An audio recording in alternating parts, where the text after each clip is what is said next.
last June, this can be really important for energy security of a country. So it's great to see that France may be finally warming up to the idea after many, many years of deliberation. So fingers crossed for that. Thank you. So I would like to now move to Madam Minister. So Morocco is a country that is still very much based on fossil fuels. If I'm not mistaken, probably 70% of electricity generation is still fossil fuel based, mainly coal. But it has made big progress over the past few years in renewables. And Morocco is really blessed with abundant renewable resources, wind and solar, especially wind. So my question would be, because here on this continent, or in the EU, we generally view energy transition as something, or especially in Poland, as something that has been imposed on us, if you will. Something that is, you know, these are European Union goals, we need to meet them. But Morocco is not a member of EU, yet it's still moving forward with energy transition. So if you could explain to us why and how the energy transition is viewed in the sort of energy strategy of your country, and what are the goals and how do you want to get there with your energy strategy? Thank you very much. No, I think it's, when I sat down on this panel, I thought, it struck me that I will probably be the only one in this panel with my friend, the minister from Estonia, who will talk about diversification. Because that, for us, is really written in our DNA.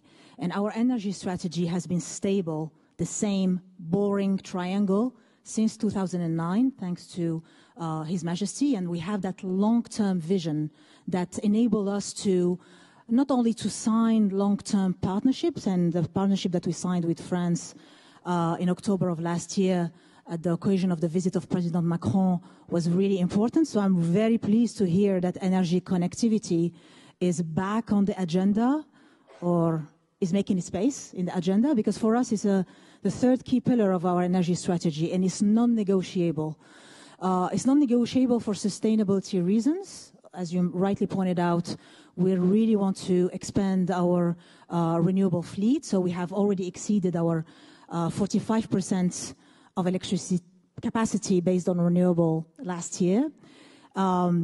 And we are reaching our 2030 target next year, which is 52% of installed capacity based on the renewables.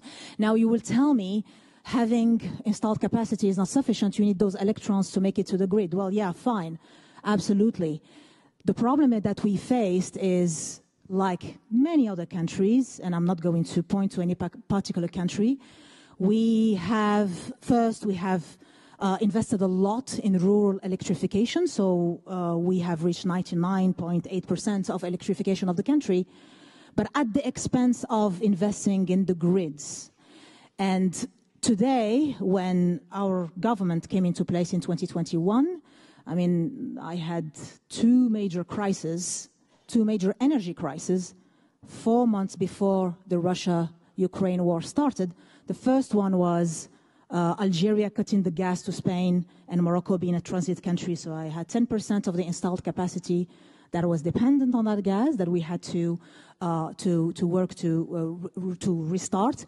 And I was lucky to have on the other side of the Mediterranean, a very fantastic lady, Teresa Ribera, who was Energy Minister of Spain, and we were able, in a matter of a few weeks, just on a handshake between two ladies, to reverse a transcontinental pipeline and give access to energy security to Morocco. And also, there's another aspect that I want to highlight here.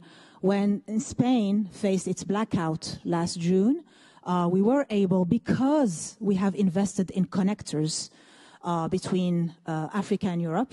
Morocco is the only African country today interconnected with Europe, gas-wise, but also electricity-wise and bidirectionally. And we are pushing ahead with like-minded allies and countries to increase that connectivity between the two continents.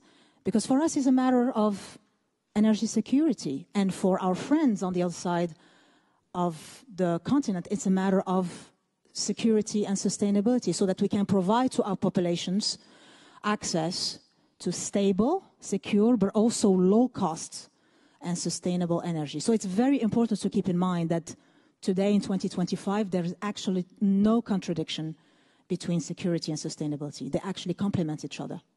Yes, thank you for that, because exactly that I want to bring this out of this panel, that really energy security, energy transition means energy security and means energy independence and sovereignty. And that's what we are striving for. I want to maybe explore a bit more this interconnectivity issue, because we've also heard for a long time, I've been, as long as I've been in the sector probably, we've been talking about bringing Africa's solar power to Europe. There was this famous Desert Tech project in the 2010s, I believe, that didn't go through now. There was a project between Morocco and UK that was supposed to bring electricity to the UK. It has also been not successful so far.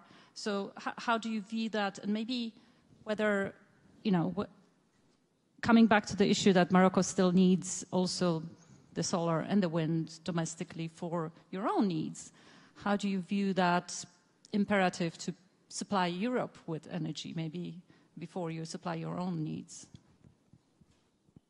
I usually tell my partners, colleagues in Europe, in Africa, in the major geopolitical blocs that are investing today in the main clean tech technologies, that it takes two to tango. We cannot build a cable or reverse a pipeline or build hydrogen highways, if we still believe in green hydrogen, if there is no partner on the other side who is willing to have first that long-term vision, but also commit to non-binding offtake contracts. Because at the end of the day, you need to have some confidence on both sides. And it's very important if you have on both sides a conviction that if you build a cable between, let's say, France and Morocco, and I'm not saying that because you're sitting next to me, Clément Beaune, but because we have been discussing that.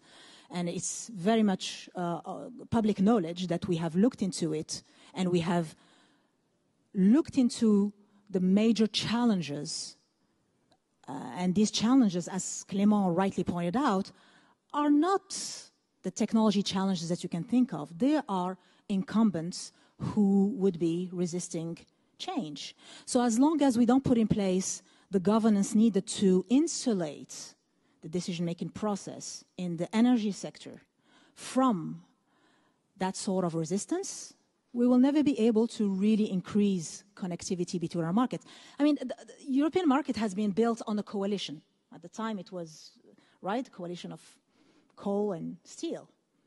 I see that today, if you are really serious about energy security being important on both sides of the Mediterranean, I think it's high time to build a similar coalition, regardless of whether we are members of the EU or not, because the sun doesn't choose where to shine, and the markets do not choose where to develop. Yes, absolutely. I fully agree. Thank you for that. And let's remember this interconnectivity. We'll come back to that issue later on, but that's probably how Europe can get stronger with interconnectivity with their name. لا تخرجوا ما تنسوش تابوناو في قناة أشكاين وتفعلوا الجرس باش يوصلكم الجديد في الحين. إذا عجبكم المحتوى بارتاجيوه مع أصدقائكم. ولمزيد من الأخبار تيليشارجوا تطبيق أشكاين من بلاي ستور وأب ستور.